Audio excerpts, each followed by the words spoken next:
Alrighty, time for the third of my set reviews. This time we're going over the win cards. So first things first, we've got Alexander. This is part of that cycle of summons. If you've played a wind forward, it is free. You get one of the two following actions. You either get to choose a forward that costs 5 or more and break it, or choose a monster, break it, and draw a card. So this is a weird one because breaking a 5-cost forward is very conditional, but if you're breaking the 5-cost as a tacked-on 2 CP effect to any forward you have, that's really good, right?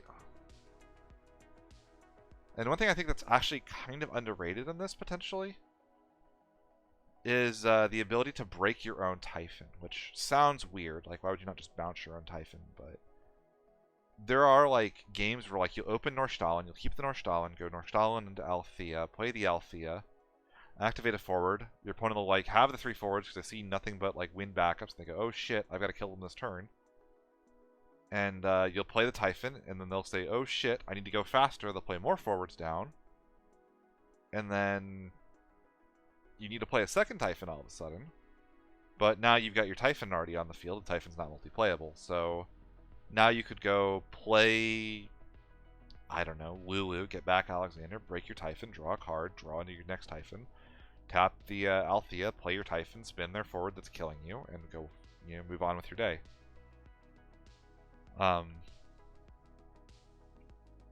I think there's an argument that that's solid. Like, that's like the real problem with this card is you have to find a way to make utility for it in a deck that, or like in matchups where it would be dead otherwise. Thinking of like twins, for instance. But if your goal is to break a 5-cost or more forward, honestly, paying for this one outright is actually not horrible. Especially like your opponent Leviathans, you do this on the stack, all of a sudden you're paying 4 CP to keep 2 of your things from dying. That's not bad. Tenzen, anytime there's a card that says play a cheap forward, then kill Tenzen, that's any efficient way of getting rid of that card's never bad. It's just if these 2 modes are enough on their own. And I'm not sure they are, but I think it's interesting. It might be a decent little one of when it comes up, you play it. If not, then it's 2 CP to go play your Northstalin for the game. Vayne. Fuck this card. I hate this card. I'm so mad this card exists. I think the biggest design mistake that they have made since Mashiri and Stern is Theodore. I think Theodore is the worst design card in the history of the game, almost. I would rather see them like try Stern at 1 than have Theodore still in the game. I think Theodore restricts the game in a really unhealthy way. I think it is unfun to play with. It's unfun to play against. I think the games where your opponent goes Theodore, Celise, Theodore warps in, lock your entire field down are just, they're over when the deck was shuffled, which I think sucks. I don't want to play any games where the game is over as soon as the decks are shuffled. That sucks. That's not fun for anybody. But the counterplay to Theodore was that Theodore was intended to be telegraphed. If your opponent played the Theodore, you knew, okay, next turn I need to do my thing. It is very possible that your opponent just goes turn 1, warp Theodore, showing not a single win card, just pitch any ice card from their hand, and then turn 2, pitch 2 cards, play Vayne, draw a card. For some reason, this is 2 CP. Why is it 2 CP once it draws the card? I don't know. It is. But they decided that was necessary. Theodore now comes in. It's on their turn, so there's no response window, at which point it's like, oh shit, I need to play my hand out. And Theodore now gets to have the dream thing of ripping 3 cards out of your opponent's hand, at which point you've probably lost that game. Why? Why does this trigger when any warp counter is removed? It doesn't have to be your own. I don't know. I think this just sounds like the most unfun thing I've ever heard. And I think it is a genuine design mistake, and I hope I really, really, really freaking hope that is not a viable way to play Final Fantasy TCG in the year of our Lord 2023. Because if I show up at a Materia Cup and I get eliminated on the bubble because one of my opponents opened Theodore Vane and I couldn't play around it, I'm going to be very mad. I don't get it. I think Theodore should never have been printed. I think that the idea of a card that says discard 3 under almost any circumstances just shouldn't exist. That's the Yu-Gi-Oh player in me, where your hand is not something that is healthy to attack, but I don't know. I hope it's not good. I really do. I hope it's too specific to matter, but like even like Vayne Charlotta, speed up Charlotta by a turn, draw a card. Vayne Sophie now is like a 5 CP draw to replace the Vayne, activate all your backups. Like it almost functions as like a weird mini storm payload at that point. Like I don't know. Why is it any warp counter too? Like, I don't get, like, it's like simultaneously like pro warp and anti opponent warp. I don't know. I don't like this card. I don't like it because it's probably solid. And it's hard because they have to print like powerful wind cards, but like they know wind is the best deck in the game, so they can't print anything that like pairs with what wind is already doing, which is why Yuffie existed last set, except they Yuffie was too good objectively, and it's like, man, I have no idea how to like. I really wish they would just go back to the drawing board on wind, just ban 4 cards from it, and just realize that printing the word activate backups needs to be a rarer thing to happen. That's all. That's my rant on Vayne. It'll see play somewhere probably. I just hope it's not against me. Wall. 2 CP. When he enters the field, if there are 3 different elements, search for a multi-element forward, add it to your hand. So this is interesting. Annoyingly, Shantoto just straight up turns this off. The real question is, like, what deck is dying for this ability? I don't really know. Searching multi-element forwards is really good, but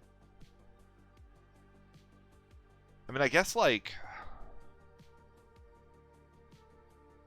I would never do this, but you could go, like, in Earth Wind, if you get, like, the Sid Haze down in Earth Wind, you'd have Earth Wind and Ice, as long as you don't have a Shantoto down to kill the wall, play the wall, search the lock, play the lock. Lock, just win the game on the spot. Like, that seems okay, but I feel like there's just too much of a nombo with Shantoto for that to be a thing. And Shantoto's too important to that list because it's one of your 2 ice backups. Evray. So that's how this was translated. Say hello to the new monster that you'll see as a one of in a lot of wind lists. It's 1 CP, choose backup, activate it once per turn, on your turn, only once per turn. It's a free chocolate counter every turn, at its worst, at its best. You play this relatively early when you have free CP, and then over the course of the game, it'll easily refund you more than 3 CP. It's like, it's kind of like a backup that isn't actually a backup. But there's so little monster removal that, like, killing this is going to be almost as hard as killing a 2 CP backup. And, yeah, I think this card is, it's effectively a 6th 1 CP backup for wind. And that's just really, really good, unfortunately.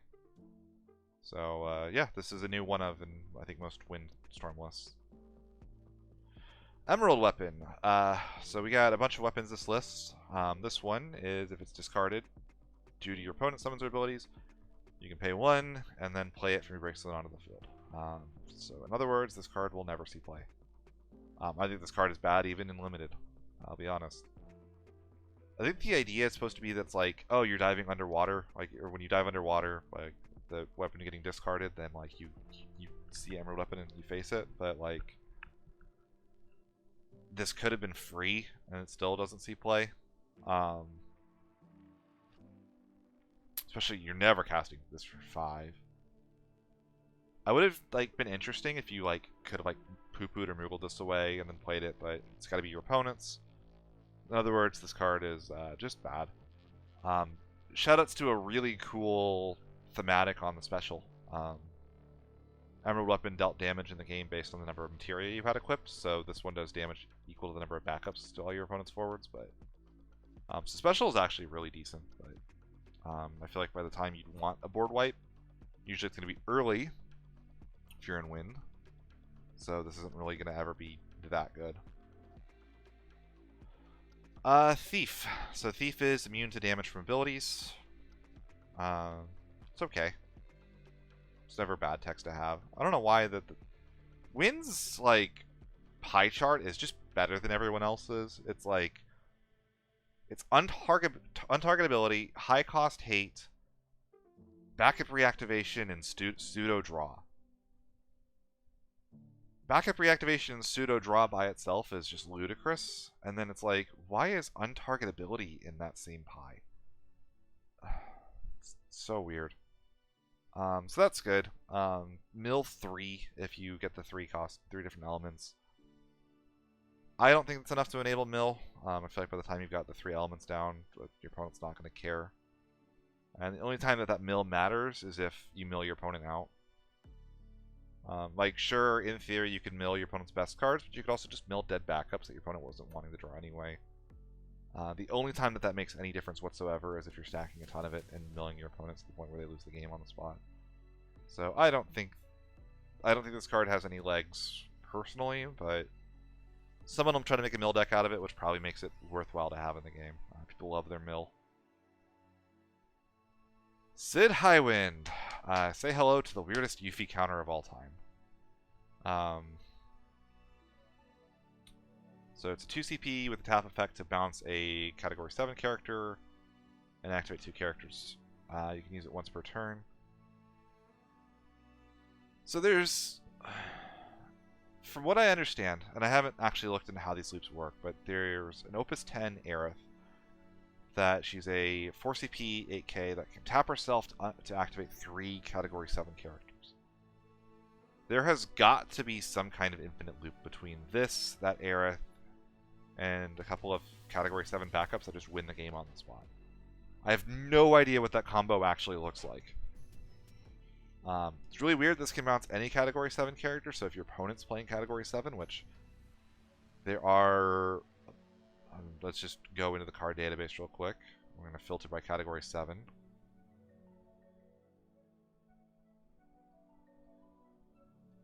There are over 200 Category 7 cards at this point. Decent chance they're playing one of them. This is removal for that. That also gets you, or pluses you. I don't know. It's just weird. It doesn't feel like a hero to me. It feels more like a rare. Like, it's weird enough to be a rare, but not powerful enough to be a hero because you have to wait a turn. And, 2CP 5K, everyone's packing hate for these days, so... yeah, it's weird.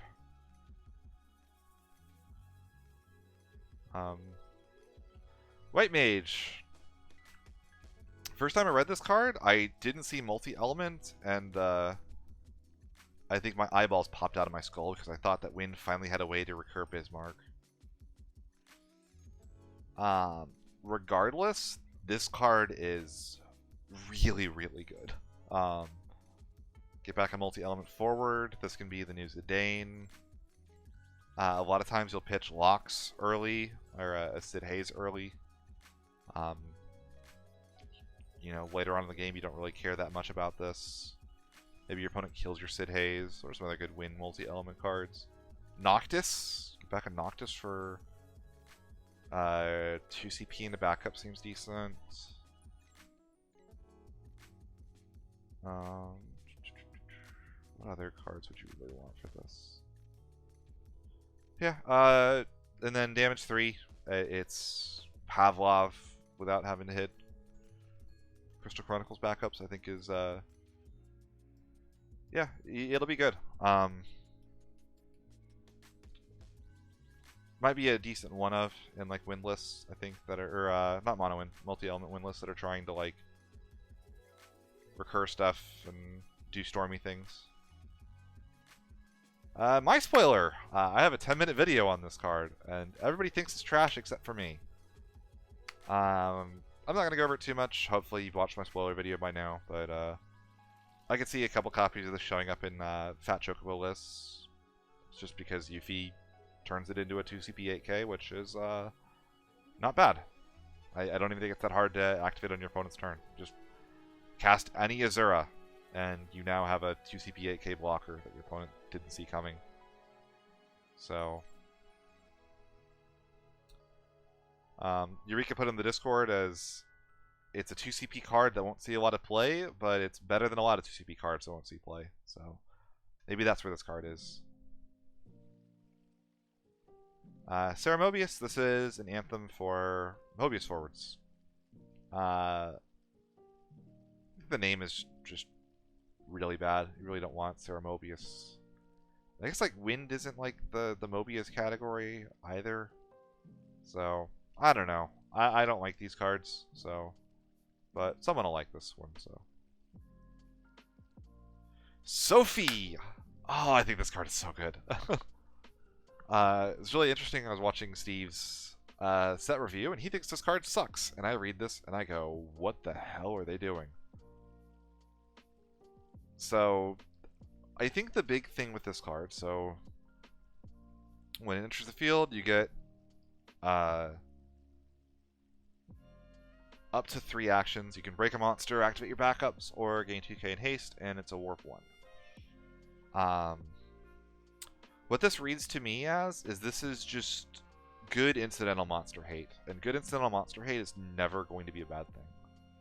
This is a card that has a modal effect that you would play anyway. A 4CP forward that can activate your backups and be a 9k haste is honestly, actually, I think still playable enough by mono win standards that this will see home there. And I think the ability to turn off Scale Toad, like Scale Toad cannot exist in the same format as the Sophie, probably. Like, just incidentally breaking it, that's crazy. Warp 1. I think it's very easy for you at the end of your turn to just say, like, I really don't want to cast this next turn. So you go, like, tap a backup, warp the Sophie past turn, comes back in on your next turn, you activate your backups, get a 2k or 9k haster out of the deal.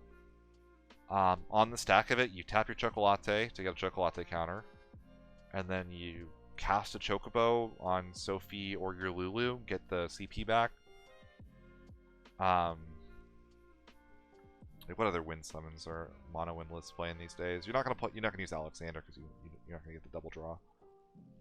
But like, you could get Rosa's protection online for free before the turn ever starts. I wonder if FFTC's updating. Oh no, it logged me out. That's what's going on. I want to look at my my current mono win list and see like what summons or instant speed things you'd want to do. Where is my decks? Where is Mono Wind? There we go.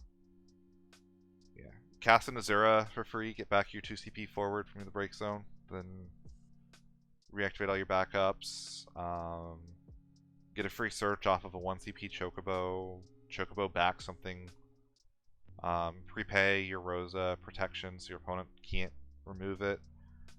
And I think there's even like a fun effect where like, if you're against like a Palamporum and you keep the Rosa on field, they can't really blank the Rosa because it's like Sophie comes in, activate your backups on the stack. They have to like blank the Rosa before the backups. Yeah, it's just really good in that regard. I love Fiona. Fiona's one of my favorite cards just in the game, period. This is a free Fiona activation after Warp, which turns this into Charlotta. Yeah, no. Crazy good card. I love this card. I can't wait to get a playset of her in foil, too. Something about Sophie's, like, pink hair just cracks me up, too. Buddy. Talk about an embarrassment of riches. I think this is the... This is the 4th backup engine I can think of in Wind that would be constructed playable in any color other than Wind. Because I think Mirren Jot, Fran, Pinello into Sky Pirates, Norstalin. Now Buddy. Am I missing any just random wind backup engines that exist for some reason?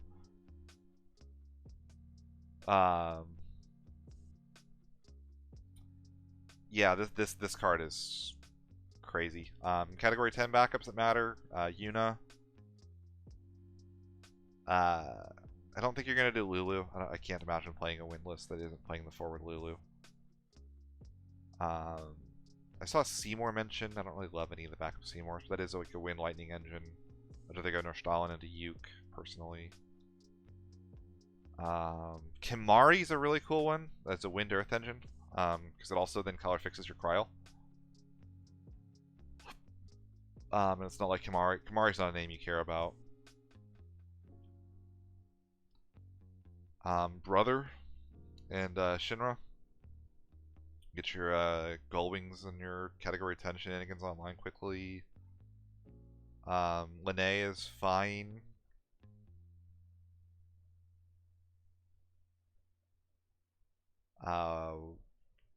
Waka, Unileska. There's enough going on here that this card opens up a lot of possibilities for sure. Is there a Gullwing searcher? Does Yuna only search forwards?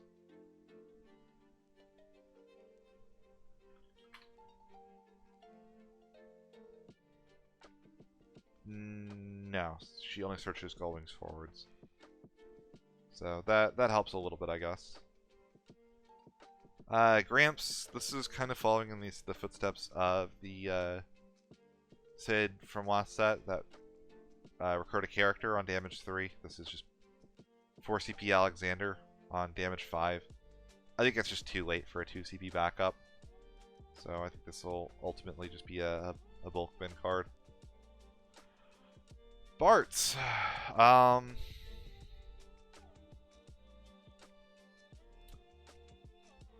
So a 2 CP forward that can tap itself and draw 2 cards, but putting himself on the bottom of the deck is interesting for a common. I don't think you'd want to like give this thing haste, so it has to like stick around a turn. But if it lives the first turn it's on the field, you can kind of just have it sit there, and then as long as your opponent, like, if your opponent ever tries to interact with it, you can put him in the bottom of the deck, block an attack or something, use it as like a setup card. It's not the worst. I don't think it'll see a lot of play though.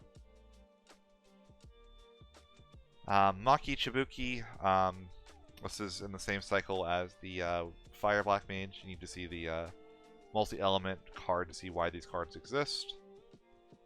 I think milling one is fine. Again, that only matters if your opponent runs out of cards, or you mill something impactful, but if you mill something impactful, they might have just never drawn the card, and you could also very easily put a summon in the break zone for your opponent to pull back with a Garnet or an Echidna, or like fuel their Lena for them. So I don't really think the mill application's that big. To me, it's a free forward that you have to play, or forward you have to play to get a free forward off of the hero. But Toya, first things first. This is some of the cutest art in the set. I love the freaking. Oh, look how happy Alba is. She is having the time of her life over here. Dancers have it rough. So, kind of in the same way that Samurais is like supposed to be the fire, Monks is the earth, Dragoons is the lightning. Matoya is supposed to be the wind, like, job. As far as like a fan favorite job that they keep giving support to.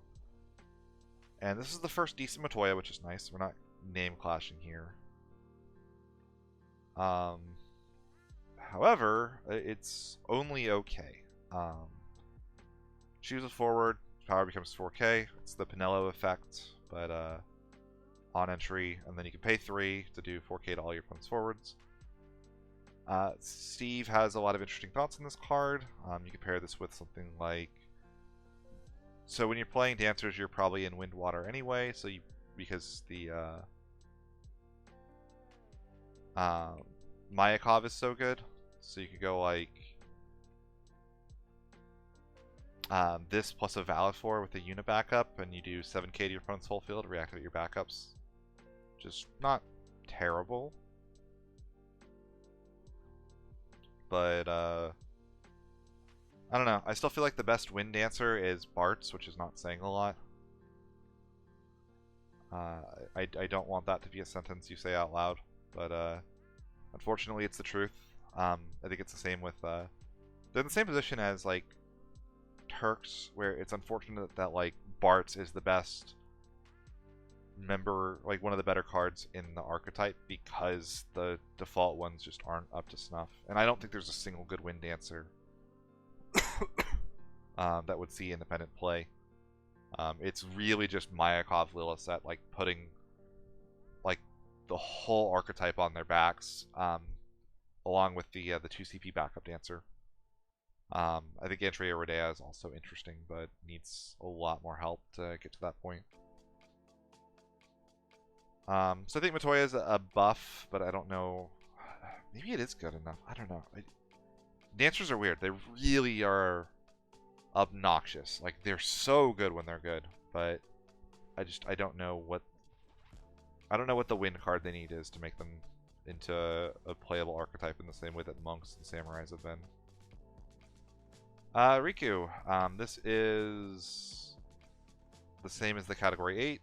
Just if you're playing category 10, Riku is able to cast any card. There's not a lot that I can think of that category 10 that you'd want to play that isn't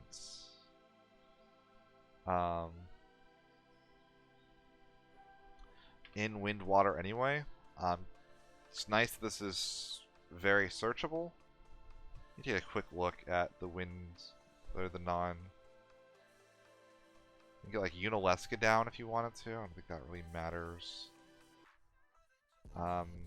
Unfortunately, Riku has a name clash here.